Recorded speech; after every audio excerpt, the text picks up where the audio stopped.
June almost 2 or 3 days ലേറ്ററാണ് department start ചെയ്യുന്നത്. രായൻ സാറിന്റെ ഫസ്റ്റ് ഡേ തൊട്ട് സാറിന്റെ അസിസ്റ്റന്റായിട്ട് ജോയിൻ ചെയ്തു. സീനിയർ ഹൗസ് ഇന്നൊരു പോസ്റ്റ് ഇല്ല. ട്രെയിനിങ് എന്ന് പറഞ്ഞ കാര്യം MS അടുത്ത വർഷത്തെ MS എന്ന് പറയുമ്പോൾ ഇനി ഒരു 8 മാസം കഴിഞ്ഞിട്ട് വരുള്ളൂ. By 76 April. അപ്പൊ അതിനുള്ള സമയം എനിവേ സർജറി എന്നുള്ള ഫസ്റ്റ് ഇയർ MBBS തൊട്ട് സെക്കൻഡ് ഇയർ MBBS തൊട്ട് ഡിസൈഡ് ചെയ്ത ഒരു കാര്യമായിരുന്നു. തേർഡ് ഇയർ എബ്രഹാം സാറിനോട് first year, second year, third year, fourth year, final year സാറിന്റെ കൂടെ ആയിരുന്നു യൂണിറ്റില്. അപ്പൊ അന്ന് ഡിസൈഡ് ചെയ്താണ് സർജറി ഈസ് മൈ എയിം. അതുകൊണ്ട് ഹൗസ് സയൻസ് കഴിഞ്ഞ ഉടനെ ഇങ്ങനെ ഒരു വന്ന് സാറിനോട് ചോദിച്ചു. ശരി, ഇവിടെ ജോയിൻ ചെയ്തോളാൻ പറഞ്ഞു. ആദ്യത്തെ ഒരു 4 മാസം എനിക്ക് വന്ന് ഞാൻ സാറ് മാത്രമേ ഉണ്ടായിരുന്നു ഡിപ്പാർട്ട്മെന്റിൽ. അതൊരു രസമുള്ള പീരീഡ് ആയിരുന്നു. കാര്യം ഇന്നത്തെ സർജൻസിന് നല്ല ഡയത്തോമി ഉണ്ട്, നല്ല മോണോപോളാർ, ബൈപോളാർ, പിന്നെ ഹാർമോണിക് ഇത് all this luxury is there. അന്ന് ഇതൊന്നുമില്ല. സ്പാർക്ക് എന്ന് പറഞ്ഞൊരു diathermy, I don't know, you must have seen it. It's a real spark. And അത് വെച്ചിട്ടാണ് സർജറി ചെയ്യുന്നത്.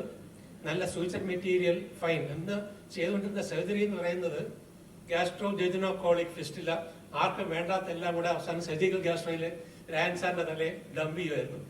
സാറ് എടുക്കും. സാറെല്ലാം ഒരു കേസ് നോ എന്ന് പറയത്തില്ല. ചിലപ്പം ഒരു ദിവസം രാവിലെ 9 മണി കഴിഞ്ഞാൽ രാത്രി മിക്ക 9 മണിക്ക് തീരുള്ളൂ surgery. That's a different thing. ഇതിനെല്ലാം ആദ്യമൊക്കെ സാറിന്റെ കൂടെ ഉണ്ടായിരുന്നു. അതുപോലെ lienorenal anastomosis, pulmonary hypertension, portal hypertension, അത് സാറ് മിക്കവാറും ഇടയ്ക്കിടയ്ക്ക് കാണും. ഈ വെയിൻ അനാസ്റ്റമോസിന് നല്ല സൂയിസൈഡ് മെറ്റീരിയൽ ഇല്ല. എല്ലാം എനിക്കൊന്ന് ഇപ്പോഴത്തെ 30 ആ പ്രോളീൻ ഉണ്ടെന്ന് അത് മാത്രമേ ചെയ്യുന്നുള്ളൂ. അത് വെച്ചിട്ട് ബ്ലീഡ് ചെയ്യാൻ തുടങ്ങും. പിന്നെ അത് നിർത്തണം. പലപ്പോഴും പാക്ക് ചെയ്ത് ഇറങ്ങേണ്ടി വരും. അങ്ങനെയുള്ള ഒരുപാട് അഡ്വഞ്ചർ ആ സമയത്ത് ഞാൻ കണ്ടിട്ടുണ്ട്. സാറിന്റെ കൂടെ പാർട്ടായിട്ടുമുണ്ട്. അതുകൊണ്ട് പക്ഷെ ആ ഒരു 6-8 മാസത്തെ ട്രെയിനിങ് എനിക്ക് തോന്നുന്നു it has stood me in very good stead. കാര്യം ഇത് കഴിഞ്ഞിട്ട് ഞാൻ പിന്നെ MS കഴിഞ്ഞിട്ട് ജനറൽ സർജറിയിൽ ഉണ്ടായിരുന്നു 2 വർഷം കോട്ടയത്ത്. ഈ experience I think has stood me in very good stead as a cardiothoracic surgery. Because എന്തെങ്കിലും ആവശ്യത്തിന് അഡ്വാൻസ് തുറക്കണം എന്ന് പറഞ്ഞാലും എനിക്കൊരു സെക്കൻഡ് തോട്ട് വരാനുള്ള ആവശ്യം വരത്തില്ലായിരുന്നു. അത്ര ഈ ഒരു കോൺഫിഡൻസ് കിട്ടിയത് സാറിന്റെ കൂടെ, ആൻ സാറിന്റെ കൂടെ ആ 8 മാസം സ്പെൻഡ് ചെയ്തതാണ്. അതുകൊണ്ട് ഒരിക്കലും സർജിക്കൽ ഗ്യാസ്ട്രോ എനിക്ക് മറക്കാനാകാത്ത ഒരു ആ 8 മാസമായിരുന്നു, സംശയമൊന്നുമില്ല. പിന്നെ എന്തുകൊണ്ട് സർജിക്കൽ ഗ്യാസ്ട്രോ എടുത്തില്ല എന്ന് ചോദിച്ചു കഴിഞ്ഞാൽ അന്ന് അങ്ങനെ ഒരു ഡിപ്പാർട്ട്മെന്റ് MCH ഒന്നും ഇല്ല. അപ്പം അതില്ലാതെ അവിടെ പോയി ജോയിൻ ചെയ്യേണ്ട. അപ്പോൾ കാർഡിയോതൊറാസിക്കിന്റെ ഒരു ഓപ്ഷൻ വന്നു. അങ്ങോട്ട് MR മേനോൻ സാർ, വാരി സാറിന്റെ ഞങ്ങളുടെ പഴയ റോൾ മോഡൽസ് ആയിരുന്നു സാർ രണ്ടുപേരും. വാരി സാറും അതെ, MR മേനോൻ സാറും. സാറിന്റെ ഇൻഫ്ലുവൻസിൽ അങ്ങോട്ട് മാറിയതാണ്. അതുകൊണ്ട് എന്നായാലും എന്നെയും വൈഫിനെയും Krishna, she's a pathologist, medical കോളേജിൽ നിന്ന് റിട്ടയർ ചെയ്തതാണ്.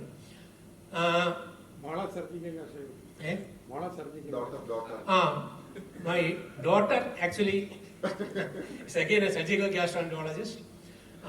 She studied in Vellore, MBBS and MS, and then took DNB in DRNB in surgical gastro from Sakra Hospital, Bangalore.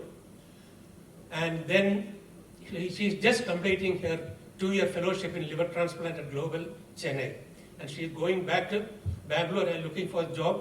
And in the meantime, she's also going to Leeds for 3 months fellowship sponsored by the association, I think.